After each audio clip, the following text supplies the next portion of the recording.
ಪ್ರಾರಂಭದಲ್ಲಿ ಬುದ್ಧ ಬಸವ ಪತ್ರಿಜಿಯವರನ್ನು ಏನು ಹೃದಯ ಮಂದಿರದಲ್ಲಿ ನೆನೆದು ಬುದ್ಧ ಪೂರ್ಣಿಮೆ ಇವತ್ತು ಹುಬ್ಬಳ್ಳಿಯಲ್ಲಿ ಪ್ರಪ್ರಥಮ ಬಾರಿಗೆ ನಮ್ಮ ಪಿರಾಮಿಡ್ ಧ್ಯಾನ ಮಂದಿರದಲ್ಲಿ ಆಚರಣೆ ಮಾಡ್ತಾ ಇದ್ದೇವೆ. ವಿಶಾಲಾಕ್ಷಿ ಮೇಡಮ್ ಅವರು ನಮ್ಮ ಟ್ರಸ್ಟ್ನಲ್ಲಿ ವಿಷಯವನ್ನು ಪ್ರಸ್ತಾಪ ಮಾಡಿದಾಗ ಬೆಂಗಳೂರಲ್ಲಿ ಆಗಿದೆ, ವಿವಿಧ ಜಿಲ್ಲೆಗಳಲ್ಲಿ ಬುದ್ಧ ಪೂರ್ಣಿಮಾ ಕಾರ್ಯಕ್ರಮ ಯಶಸ್ವಿಯಾಗಿ ಜರುಗ್ತಿದ್ದಾವೆ, ನಮ್ಮ ಹುಬ್ಬಳ್ಳಿಯಲ್ಲೂ ಮಾಡಬೇಕು ಅಂತಕ್ಕಂಥ ವಿಚಾರವನ್ನು ಪ್ರಸ್ತಾಪ ಮಾಡಿದಾಗ ಬಹಳ ಖುಷಿಯಿಂದ ಎಲ್ಲರೂ ಬುದ್ಧ ಪೂರ್ಣಿಮೆ ಮಾಡೋಣ ಅಂತಕ್ಕಂಥ ಮಾತನ್ನು ಹೇಳಿ ಇವತ್ತು ಬುದ್ಧ ಪೂರ್ಣಿಮಾ ಕಾರ್ಯಕ್ರಮವನ್ನು ಆಯೋಜನೆ ಮಾಡಿದ್ದೇವೆ.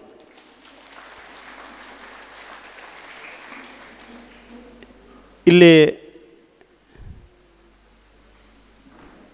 ವಿಶೇಷವಾಗಿ ವಿಶಾಲಾಕ್ಷಿ ಆಕಳವಾಡಿಯವರು ನೋಡಿ, ಒಬ್ಬ ಪುರುಷನ ಯಶಸ್ಸಿನ ಹಿಂದೆ ಒಬ್ಬ ಮಹಿಳೆ ಇರ್ತಾಳೆ ಅಂತ ಹೇಳ್ತಾರೆ. ಇಲ್ಲಿ ಅದು ಬದಲಾಗಿದೆ.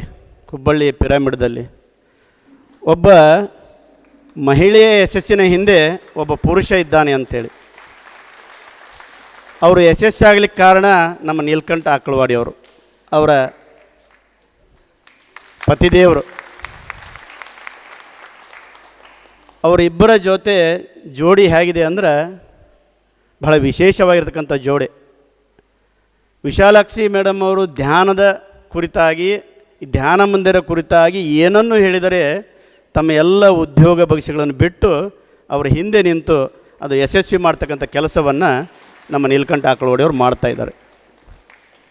ಇದರ ಜೊತೆಗೆ ನಮ್ಮ ಪಿರಾಮಿಡ್ ಧ್ಯಾನಿಗಳ ಸಂಘದ ಅನೇಕ ಹಿರಿಯರು, ಉಪಾಧ್ಯಕ್ಷರಾಗಿರ್ತಕ್ಕಂಥ ಚನ್ನು ಹೊಸಮನಿ ಅವರು ಎದ್ದು ನಿಂತು ಪರಿಚಯ ಮಾಡ್ಕೋಬೇಕು ಎಲ್ರಿಗೂ. ಇವರು ನಮ್ಮ ಸಂಘದ ಉಪಾಧ್ಯಕ್ಷರು.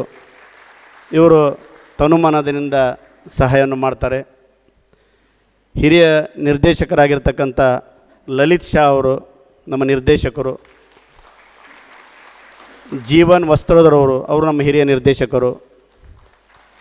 ಇವತ್ತು ನಾವು ಇಲ್ಲಿ ಎಲ್ಲ ಕಾರ್ಯಕ್ರಮಗಳನ್ನು ಆಯೋಜನೆ ಮಾಡುವ ಸಂದರ್ಭದಲ್ಲಿ ಕೆಳಗಡೆ ಪೆಂಡಾಲ್ ವ್ಯವಸ್ಥೆ ಇರ್ಬೋದು, ಇಲ್ಲಿ ಕುರ್ಚಿ ವ್ಯವಸ್ಥೆ ಇರ್ಬೋದು, ಮೈಕ್ ವ್ಯವಸ್ಥೆ ಇರ್ಬೋದು, ಏನು ಡಿಜಿಟಲ್ ಟಿ ವಿ ವ್ಯವಸ್ಥೆ ಇರ್ಬೋದು, ಎಲ್ಲವನ್ನು ವ್ಯವಸ್ಥೆ ಮಾಡಿಕೊಟ್ಟಿರ್ತಕ್ಕಂಥವ್ರು ಹುಬ್ಬಳ್ಳಿ ಶಾಮಿಯಾನ ಮಾಲೀಕರು. ಹಾಗೆ ನಮ್ಮ ಸಂಸ್ಥೆಯ ನಿರ್ದೇಶಕರಾಗಿರ್ತಕ್ಕಂಥ ಶ್ರೀನಿವಾಸ್ ಗಂಟ್ಸಾಲ್ ಅವರು ನಮ್ಮ ನಿರ್ದೇಶಕರಾಗಿದ್ದಾರೆ.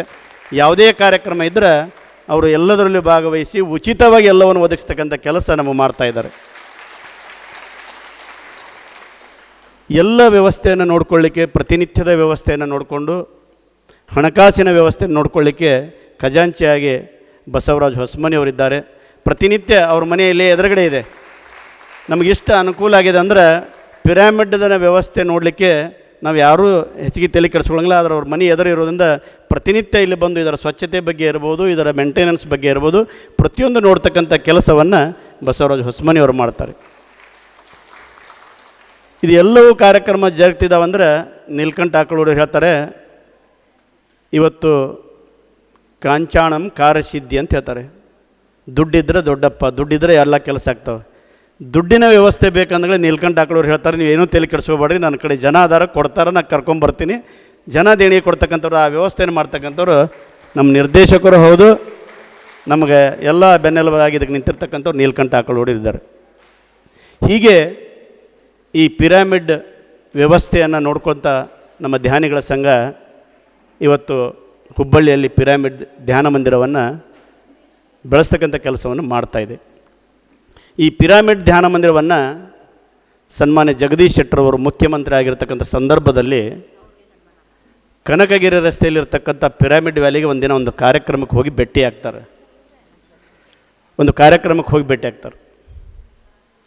ಆ ಕಾರ್ಯಕ್ರಮಕ್ಕೆ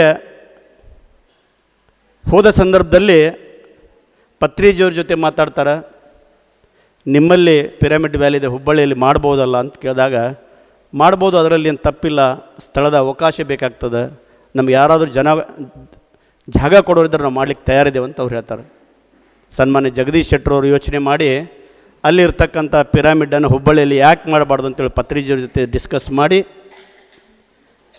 ನಗರಾಭಿವೃದ್ಧಿ ಪ್ರಾಧಿಕಾರದಿಂದ ಈ ಜಾಗವನ್ನು ತೆಗೆದುಕೊಂಡು, ಸರ್ಕಾರಿ ಜಾಗವನ್ನು ತೆಗೆದುಕೊಂಡು ನಗರಾಭಿವೃದ್ಧಿ ಪ್ರಾಧಿಕಾರದ ಸಭೆಯಲ್ಲಿ ಇವತ್ತು ಹುಬ್ಬಳ್ಳಿಯಲ್ಲಿ ಪಿರಾಮಿಡ್ ಮಾಡುವಂತಕ್ಕಂಥ ಮಾತನ್ನು ಮಂಡಿಸ್ತಾರೆ. ಪಿರಾಮಿಡ್ದಲ್ಲಿ ಮಾಡಬೇಕು, ಇಲ್ಲಿ ಮಾಡಬೇಕಂತಕ್ಕಂಥ ವಿಚಾರವನ್ನು ಹುಬ್ಬಳ್ಳಿ ನಗರಾಭಿವೃದ್ಧಿ ಪ್ರಾಧಿಕಾರದಲ್ಲಿ ವಿಚಾರ ಮಾಡ್ತಕ್ಕಂಥ ಸಂದರ್ಭದಲ್ಲಿ ಈಗಿನ ಸಭಾಪತಿಗಳಾಗಿರ್ತಕ್ಕಂಥ ಬಸವರಾಜ ಹೊರಟ್ಟಿಯವರು, ಕೇಂದ್ರ ಸಚಿವರಾಗಿದ್ದ ಪ್ರಹ್ಲಾದ್ ಜೋಶಿಯವರು, ಅವರೆಲ್ಲರೂ ನಗರಾಭಿವೃದ್ಧಿ ಪ್ರಾಧಿಕಾರದ ಸದಸ್ಯರಾದ ಸಂದರ್ಭದೊಳಗೆ ಎಲ್ಲರೂ ಕೂಡಿ ಈ ಜಾಗವನ್ನು ಕೊಡಿಸ್ತಕ್ಕಂಥ ಕೆಲಸ ಮಾಡ್ತಾರೆ. ಸನ್ಮಾನ್ಯ ಜಗದೀಶ್ ಶೆಟ್ಟರ್ ಅವರು ಇದಕ್ಕೆ ವಿಶೇಷ ಅನುದಾನವನ್ನು ಸರ್ಕಾರದಿಂದ ತಂದು ಇವತ್ತು ನಮಗೆ ಧ್ಯಾನಿಗಳಿಗೆ ಒಂದು ಪಿರಾಮಿಡ್ ಧ್ಯಾನ ಮಂದಿರವನ್ನು ಕಟ್ಟಿಕೊಟ್ಟಿರ್ತಕ್ಕಂಥ ಕೆಲಸ ಮಾಡಿದ್ದಾರೆ. ಈ ಪಿರಾಮಿಡ್ ಧ್ಯಾನ ಮಂದಿರ ಕಟ್ಟಿದ ನಂತರ ಇವತ್ತು ನಾವು ನೋಡ್ತಾ ಇದ್ದೇವೆ ಅನೇಕ ಸರ್ಕಾರಿ ಸಂಸ್ಥೆಗಳನ್ನು, ಸರ್ಕಾರಿ ಒಡೆತನದಲ್ಲಿರ್ತಕ್ಕಂಥ ಕೆಲವೊಂದು ಮೆಡಿಟೇಷನ್ ಹಾಲ್ಗಳಿರ್ಬೋದು, ಕಮ್ಯುನಿಟಿ ಹಾಲ್ಗಳಿರ್ಬೋದು, ಸಮುದಾಯ ಭವನಗಳಿರ್ಬೋದು, ಸಾಂಸ್ಕೃತಿಕ ಭವನಗಳಿರ್ಬೋದು, ಎಲ್ಲವೂ ವಿದೌಟ್ ಮೇಂಟೆನೆನ್ಸ್ ಆಗಿಬಿಟ್ರೆ ಎಲ್ಲವೂ ಹಾಳಾಗಿರ್ತಕ್ಕಂಥವಾಗಿದ್ದಾವೆ. ಸುರೇಶ್ ಶೆಟ್ಟರ್ ಅವರು ನಮ್ಮ ನಿರ್ದೇಶಕರು ಮುಂದುಗಡೆ ಬರಬೇಕು. ಎಲ್ಲವೂ ಹಾಳಾಗಿರ್ತಕ್ಕಂಥದ್ದು. ಒಂದು ಯೋಚನೆ ಮಾಡಿ ಸನ್ಮಾನ್ಯ ಜಗದೀಶ್ ಶೆಟ್ಟರ್ ಅವರು ಈ ಪಿರಾಮಿಡ್ ಧ್ಯಾನ ಮಂದಿರವನ್ನು ಸರ್ಕಾರದ ಒಡೆತನದಲ್ಲಿ ಇಟ್ಕೊಂಡ್ರೆ ಇದು ಮೇಂಟೈನ್ ಆಗಂಗಿಲ್ಲ, ಇದು ಹಾಳಾಗ್ತದೆ ಅಂತಕ್ಕಂಥ ವಿಚಾರದಿಂದ ಇದಕ್ಕೊಂದು ನೀವು ಟ್ರಸ್ಟ್ ಮಾಡ್ಕೊಳ್ಳಿ ಅಂಥೇಳಿ ನಮ್ಮೆಲ್ಲರನ್ನೂ ಕರೆದು ಮೊದಲು ಆಕಳವಾಡಿಯವರಿಗೆ ಮೊದಲು ಹುರುಪು ಹಾಕಿದರು. ಆಕಳವಾಡಿಯವರು ನಮ್ಮನ್ನೆಲ್ಲ ಕರ್ಕೊಂಡು, ವಿಶಾಲಾಕ್ಷಿ ಆಕಳವಾಡಿ ಮೇಡಮ್ ಅವರು ಮತ್ತು ನಮ್ಮ ನೀಲ್ಕಂಠ ಆಕಳವರು ನಮ್ಮೆಲ್ಲರೂ ಕರ್ಕೊಂಡು ಸನ್ಮಾನ್ಯ ಜಗದೀಶ್ ಶೆಟ್ಟರ್ ಅವರ ಹೇಳಿಕೆಯಂತೆ, ಅವರ ಆಸೆದಂತೆ ಒಂದು ಪಿರಾಮಿಡ್ ಧ್ಯಾನ ಮಂದಿರವನ್ನು ಒಂದು ಟ್ರಸ್ಟ್ ಮಾಡಿಕೊಂಡು ಇದನ್ನು ಮೇಂಟೈನ್ ಮಾಡ್ತಕ್ಕಂಥ ಕೆಲಸವನ್ನು ನೀವು ಮಾಡಿರಿ ಅಂತೇಳಿ ನಮಗೆ ವಹಿಸಿದರು. ನಾವು ಟ್ರಸ್ಟ್ ಮಾಡ್ಕೊಂಡು ಬಂದಿದ್ದೇವೆ. ಇವತ್ತು ಚೆನ್ನಾಗಿ ಮೇಂಟೈನ್ ಮಾಡ್ಕೊಂಡು ಹೋಗ್ತಾ ಇದ್ದೇವೆ. ನಾವು ಎಲ್ಲ ಸದಸ್ಯರು ಇದಕ್ಕೆ ಮೇಂಟೆನೆನ್ಸ್ ಸಹಿತ ನಮ್ಮ ಕೈಲಾದಷ್ಟು ಸೇವೆಯನ್ನು, ಹಣಕಾಸಿನ ವ್ಯವಸ್ಥೆ ನಾವೇ ಎಲ್ಲ ಸದಸ್ಯರು ಹಾಕಿ ಇದನ್ನು ಮೇಂಟೈನ್ ಮಾಡ್ತಕ್ಕಂಥದ್ದು ಕೆಲಸವನ್ನು ನಾವು ಮಾಡ್ತಾ ಬಂದಿದ್ದೇವೆ. ಹೀಗಾಗಿ ಸರ್ಕಾರ ಸ್ವಾಮ್ಯದ ಈ ಧ್ಯಾನ ಮಂದಿರ ಇವತ್ತು ಬಹಳ ಅದ್ಭುತವಾಗಿ ಇವತ್ತು ಇಲ್ಲಿ ಬೆಳೀತಾ ಇದೆ. ಧ್ಯಾನಿಗಳು ಪ್ರತಿ ಶನಿವಾರ ಇಲ್ಲಿ ಉಚಿತ ತರಬೇತಿ ಕ್ಲಾಸ್ಗಳು ನಡೀತವೆ. ವಿಶಾಲಾಕ್ಷಿ ಆಕ್ಷೋಳವಾಡಿ ಮೇಡಮ್ ಅವರು ನಮಗೆ ನಡೆಸ್ಕೊಡ್ತಾರೆ. ಹೀಗೆ ಹುಣ್ಣಿಮೆ ಕಾರ್ಯಕ್ರಮ ಭಾಳ ಯಶಸ್ವಿ ಆಗ್ತವೆ. ಆವಾಗವಾಗ ವಿಶೇಷ ಕಾರ್ಯಕ್ರಮ ಹಾಕ್ಕೊಂಡಿರ್ತೇವೆ. ಇವತ್ತು ರಾಮಭೂಮಿ ಏನು ರಾಮ ಮಂದಿರ ನಿರ್ಮಾಣವಾಗಿ 1 ವರ್ಷ ಆದ ಸಂದರ್ಭದೊಳಗೆ ಹುಬ್ಬಳ್ಳಿಯಲ್ಲೂ ಸಹಿತ ನಾವು ಇಲ್ಲಿ ಒಬ್ಬ ಕಲಾವಿದವನ್ನು ಕರೆಸಿ ಒಂದು ರಾಮ ಮಂದಿರದ ಪ್ರತಿಕೃತಿ ತಯಾರು ಮಾಡಿ ಪ್ರದರ್ಶನ ಮಾಡಿ 8 ದಿನಗಳ ಕಾಲ ಇವತ್ತು ಹುಬ್ಬಳ್ಳಿ ಜನರಿಗೆ ರಾಮ ಮಂದಿರ ದರ್ಶನವನ್ನು ಮಾಡ್ತಕ್ಕಂಥ ಕೆಲಸವನ್ನು ಸಹಿತ ನಾವು ಮಾಡಿದ್ವಿ. ಹೀಗೆ ನಮ್ಮ ಏನು ಧ್ಯಾನ ಮಂದಿರ ನಡೆದು ಬಂದಿರತಕ್ಕಂಥ ದಾರಿ ತಡವಾಗಿ ನಮ್ಮ ಹಿರಿಯರಾಗಿರ್ತಕ್ಕಂಥ ನಮ್ಮ ನಿರ್ದೇಶಕರು ಸುರೇಶ್ ಶೆಟ್ಟರ್ ಬಂದಿದ್ದಾರೆ. ಅವರು ನಮ್ಮ ನಿರ್ದೇಶಕರು, ಅವರಿಗೂ ಈ ಸಂದರ್ಭದಲ್ಲಿ ಹೇಳ್ತೀನಿ. ಇದ್ರ ಜೊತೆಗೆ SC ಶೆಟ್ಟರ್ ಆ್ಯಂಡ್ ಸನ್ಸ್ ಅಂತೇಳಿ ನಾವು ಕೇಳಿದ್ದೇವೆ, ಟಾಟಾ ಸೀಡ್ಸ್ ಡೀಲರ್, ಅವರು ಸಹಿತ ನಮ್ಮ ಹಿರಿಯ ನಿರ್ದೇಶಕರಾಗಿದ್ದರು. ಇವತ್ತು ಅನಾರೋಗ್ಯದಿಂದ ಅವರು ಬಂದಿಲ್ಲ. ಅವರೂ ಸಹಿತ ಈ ಸಂದರ್ಭದಲ್ಲಿ ನೆನೆಸ್ಕೊಂಡು, ಬಂಧುಗಳೇ, ಇವತ್ತು ನೋಡಿ ಧ್ಯಾನದ ಬಗ್ಗೆ ಅನೇಕರು ಹೇಳಿದರು. ಪ್ರೇಮಾನಂದಜಿಯವರು ಹೇಳಿದರು, ವಿಶಾಲಾಕ್ಷಿ ಮೇಡಮ್ ಅವರು ಹೇಳಿದರು. ಇವತ್ತು ಪ್ರಸ್ತುತ ಇದು ನೋಡಿ ಪುಸ್ತಕ ನೋಡ್ತಕ್ಕಂಥ ಸಂದರ್ಭದಲ್ಲಿ 1-2 ಮಾತು ಅದರಲ್ಲಿ ಇರ್ತಕ್ಕಂಥ ವಿಚಾರಗಳನ್ನು ನೋಡಿದೆ. ಪ್ರಸ್ತುತ ಸಮಾಜ ಎದುರಿಸುತ್ತಿರುವ ಎಲ್ಲ ಸಮಸ್ಯೆಗಳ ಪರಿಹಾರ ಮಾರ್ಗ ಒಂದು ಧ್ಯಾನ ಮಾತ್ರವೇ ಅಂತ ಹೇಳ್ತಾರೆ. ಅಂದರೆ ಇವತ್ತು ಸಮಾಜ ಒತ್ತಡದ ಬದುಕಿನಲ್ಲಿ ಓಡ್ತಾ ಇದೆ. ಕ್ಲಿಷ್ಟಕರವಾಗಿರ್ತಕ್ಕಂಥ ಸನ್ನಿವೇಶದಲ್ಲಿ ಸಮಾಜ ಹೋಗ್ತಾ ಇದೆ. ಪಾಶ್ಚಿಮಾತ್ಯ ಸಂಸ್ಕೃತಿಯತ್ತ ಇವತ್ತು ಸಮಾಜ ಹೋಗ್ತಾ ಇದೆ. ನಮ್ಮ ಸಂಸ್ಕೃತಿಯನ್ನು ಬಿಟ್ಟು ಪಾಶ್ಚಿಮಾತ್ಯ ಸಂಸ್ಕೃತಿಯನ್ನು ನಮ್ಮ ಜೀವನ ನಡೆಸ್ಕೊಳ್ತಕ್ಕಂಥ ವ್ಯವಸ್ಥೆ ಇವತ್ತು ಬಂದು ಒದಗಿದೆ. ಇದನ್ನೆಲ್ಲ ಹೋಗಲಾಡಿಸ್ಬೇಕಂದ್ರೆ ಅದಕ್ಕೆ ಧ್ಯಾನ ಮಾತ್ರವಂದರೆ ತಪ್ಪಲ್ಲ. ಪ್ರಸ್ತುತ ಸಮಾಜ ಎದುರಿಸುತ್ತ ಎಲ್ಲ ಸಮಸ್ಯೆಗಳಿಗೂ, ಅಂದರೆ ಎಲ್ಲ ಸಮಸ್ಯೆಗಳು ಹೋಗಲಾಡಿಸ್ಬೇಕಾದ್ರೆ ಅದಕ್ಕೆ ಧ್ಯಾನ ಮಾತ್ರವೇ ಅಂತಕ್ಕಂಥ ಮಾತನ್ನು ಹೇಳ್ತಾರೆ. ಹಿಂಸೆ, ಭಯ, ಅಜ್ಞಾನ, ಅಂಧಕಾರ ಮುಂತಾದವುಗಳನ್ನು ನುಚ್ಚು ನೂರು ಮಾಡಬಲ್ಲ ಶಕ್ತಿ ಕೇವಲ ಧ್ಯಾನಕ್ಕೆ ಇದೆ ಅಂತಕ್ಕಂಥ ಮಾತನ್ನು ಹೇಳ್ತಾರೆ. ನೋಡಿ, ಹಿಂಸೆ, ಭಯ, ಅಜ್ಞಾನ, ಅಂಧಕಾರ ಮುಂತಾದವುಗಳನ್ನು ನುಚ್ಚು ನೂರು ಮಾಡಬಲ್ಲ ಭಕ್ತಿ ಕೇವಲ ಧ್ಯಾನಕ್ಕೆ ಇದೆ ಅಂತಕ್ಕಂಥ ಮಾತನ್ನು ಹೇಳ್ತಾರೆ. ನೋಡಿ, ಈ ಮಾತು ಭಾಳ ಸತ್ಯವಾಗಿರ್ತಕ್ಕಂಥ ಮಾತಂದರೆ ತಪ್ಪಾಗಲಿಕ್ಕಿಲ್ಲ. ಧ್ಯಾನವೆಂದರೆ ಮನಸ್ಸಿನಲ್ಲಿ ನಿಶಬ್ದ ಸ್ಥಿತಿಯನ್ನು, ನಿರಾಲೋಚನೆ ಸ್ಥಿತಿಯನ್ನು ಸ್ಥಾಪಿಸುವುದು. ಮನಸ್ಸಿಗೆ ಶಾಂತಿ, ಶರೀರಕ್ಕೆ ಸ್ವಸ್ಥತೆ ಧ್ಯಾನದಿಂದ ಮಾತ್ರ ಸಾಧಿಸಬಲ್ಲೆವು ಅಂತಕ್ಕಂಥ ಮಾತನ್ನು ಹೇಳ್ತಾರೆ. ಇದನ್ನೇ ಬುದ್ಧ ಮತ್ತು ಬಸವ ಅಂದರೆ ಬಸವಣ್ಣನವರು, ಬುದ್ಧನವರು ಹೇಳಿರ್ತಕ್ಕಂಥದ್ದು. ಅವರು ಸಹಿತ ಇವತ್ತು ಹಿಂಸೆ, ಭಯ, ಅಜ್ಞಾನ, ಅಂಧಕಾರ ಇಬ್ಬರು ತತ್ವಗಳನ್ನು ನೋಡಿದಾಗ, ಕ್ರಿಸ್ತ ಪೂರ್ವದಲ್ಲಿ ಬುದ್ಧರು, ನಂತರ ಬಸವಣ್ಣನವರ ಕಾಲದಲ್ಲಿ ನೋಡಿದಾಗ ಅವರೂ ಸಹಿತ ಇವತ್ತು ಅಹಿಂಸೆಯಿಂದ ಬದುಕಬೇಕು, ಹಿಂಸೆ ಬಿಡಬೇಕು, ಭಯ ಹೋಗಬೇಕು, ಅಜ್ಞಾನದಿಂದ ಜ್ಞಾನದ ಕಡೆ ಬರಬೇಕು, ಅಂಧಕಾರದಿಂದ ಇವತ್ತು ನಾವು ಕತ್ತಲಿಂದ ಬೆಳಕಿನ ಕಡೆ ಬರಬೇಕು ಅಂತಕ್ಕಂಥ ಮಾತನ್ನು ಹೇಳಿರ್ತಕ್ಕಂಥದ್ದು ಬುದ್ಧ ಬಸವರು ಹೇಳಿರ್ತಕ್ಕಂಥ ಮಾತು ಭಾಳ ಸಮೀಪ ಇದ್ದಾವಂದ್ರೆ ತಪ್ಪಾಗಲಿಕ್ಕಿಲ್ಲ. ಇಬ್ಬರು ತತ್ವಗಳು ಒಂದೇ ಇದ್ದವು. ಇವತ್ತು ಮನುಷ್ಯನಾಗಿ ಬದುಕಬೇಕು ಅಂತಕ್ಕಂಥ ಮಾತು ಹೇಳ್ತಾರೆ. ಕೆಳಗೆ ಬರ್ತಾ ಇದ್ದಾಗ ನಾನು ಒಂದಿಷ್ಟು ಸ್ಲೋಗನ್ಗಳನ್ನು ಓದ್ತಾ ಬಂದೆ. ಧ್ಯಾನದಿಂದ ಜ್ಞಾನ, ಜ್ಞಾನದಿಂದ ಮುಕ್ತಿ ಅಂತಕ್ಕಂಥ ಮಾತು. ಮತ್ತೊಂದು ನಮಗೆ ನಾವೇ ಬೆಳಕಾಗಬೇಕಂತಕ್ಕಂಥ ಸ್ಲೋಗನ್. ಹೀಗೆ ಅಹಿಂಸಾ ಪರಮೋಧರ್ಮ ಅಂತಕ್ಕಂಥ ಮಾತುಗಳು ಇವತ್ತು ಆ ಸ್ಲೋಗನ್ಗಳನ್ನು ನೋಡಿದೆ. ಇವು ನೋಡಿದಾಗ ನೆನಪಾಗ್ತಾ ಇದೆ ಒಂದು ಬಸವಣ್ಣನವರ ವಚನ, ಜ್ಞಾನದ ಬಲದಿಂದ ಅಜ್ಞಾನದ ಕೇಡ ನೋಡಯ್ಯ. ನೋಡಿ, ಜ್ಞಾನದ ಬಲದಿಂದ ಅಜ್ಞಾನದ ಕೇಡ ನೋಡಯ್ಯ ಅಂತಾರೆ. ಇವತ್ತು ನಮ್ಮಲ್ಲಿ ಅಜ್ಞಾನ ತುಂಬಿಕೊಂಡು ಬಿಟ್ಟಿದೆ, ಮೂಢನಂಬಿಕೆ ತುಂಬ್ಕೊಂಡ್ಬಿಟ್ಟದ. ನಾವು ಅನೇಕ ಅಜ್ಞಾನದಿಂದ ಅನೇಕ ಆಚರಣೆಗಳು ಮಾಡ್ತೇವೆ, ಮೂಢನಂಬಿಕೆಯಿಂದ ಅನೇಕ ಆಚರಣೆಗಳನ್ನು ನಾವು ಮಾಡ್ತಾ ಬಂದಿದ್ದೇವೆ. ಇದು ಹೋಗಬೇಕಂದ್ರೆ ಜ್ಞಾನ, ಇವತ್ತು ಜ್ಞಾನ ಬಂದಾಗ ಈ ಅಜ್ಞಾನ ಹೋಗಲಿಕ್ಕೆ ಸಾಧ್ಯ ಆಗ್ತದೆ. ಇವತ್ತು ಆ ಜ್ಞಾನವನ್ನು ಪಡ್ಕೊಳ್ಬೇಕಾದ್ರೆ ಧ್ಯಾನದಿಂದ ಮಾತ್ರ ಸಾಧ್ಯ ಅಂತಕ್ಕಂಥ ಮಾತನ್ನು ಹೇಳಿಕ್ಕೆ ಇಚ್ಛೆಪಡ್ತಾ ಇದ್ದೀನಿ. ಜ್ಯೋತಿಯ ಬಲದಿಂದ ತಮಂದದ ಕೇಡ ನೋಡಯ್ಯ, ಸತ್ಯದ ಬಲದಿಂದ ಅಸತ್ಯದ ಕೇಡ ನೋಡಯ್ಯ, ಪೌರುಷದ ಬಲದಿಂದ ಅವಲೋಹದ ಕೇಡ ನೋಡಯ್ಯ, ಕೂಡಲ ಸಂಗನ ಶರಣರ ಅನುಭಾವದಿಂದ ಎನ್ನ ಮನದ ಕೇಡ ನೋಡಯ್ಯ ಅಂತಕ್ಕಂಥ ಮಾತನ್ನು ಅಣ್ಣ ಬಸವಣ್ಣನವರು ಹೇಳಿರ್ತಕ್ಕಂಥದ್ದು. ನೋಡಿ, ಇಲ್ಲಿ ಬುದ್ಧನ ತತ್ವಗಳಿರ್ಬೋದು, ಬಸವಣ್ಣ ತತ್ವಗಳು ಒಂದೇ ಅಂದರೆ ತಪ್ಪಾಗಲಿಕ್ಕಿಲ್ಲ. ಇಬ್ಬರು ಇದೇ ಮಾತನ್ನು ಹೇಳಿರ್ತಕ್ಕಂಥ ಈ ಪುಸ್ತಕದಲ್ಲಿ ನೋಡಿದಾಗ ಇದು ನೆನಪಿಗೆ ಬಂತು. ಜ್ಞಾನದ ಬಲದಿಂದ ಅಜ್ಞಾನದ ಕೇಡು ಅಂತ ಹೇಳ್ತಾರೆ, ಜ್ಯೋತಿಯ ಬಲದಿಂದ ತಮಂದದ ಕೇಡು ನೋಡಯ್ಯ ಅಂತ ಹೇಳ್ತಾರೆ. ಇವತ್ತು ತಮಂದ ಅಂದರೆ ಕತ್ತಲು, ಅಂಧಕಾರ. ಈ ಅಂಧಕಾರವನ್ನು ಹೋಗಲಾಡಿಸ್ಬೇಕು, ನಮ್ಮಲ್ಲಿ ಇರ್ತಕ್ಕಂಥ ಕತ್ತಲೆಯನ್ನು ಹೋಗಲಾಡಿಸ್ಬೇಕು. ನಮ್ಮ ಜೀವನದಲ್ಲಿ ಕತ್ತಲೆ ಆವರಿಸ್ಕೊಂಡು ಬಿಟ್ಟಿದೆ, ನಾವು ಅಜ್ಞಾನದಲ್ಲಿ ಕುಳಿತುಕೊಂಡು ಬಿಟ್ಟಿದ್ದೇವೆ.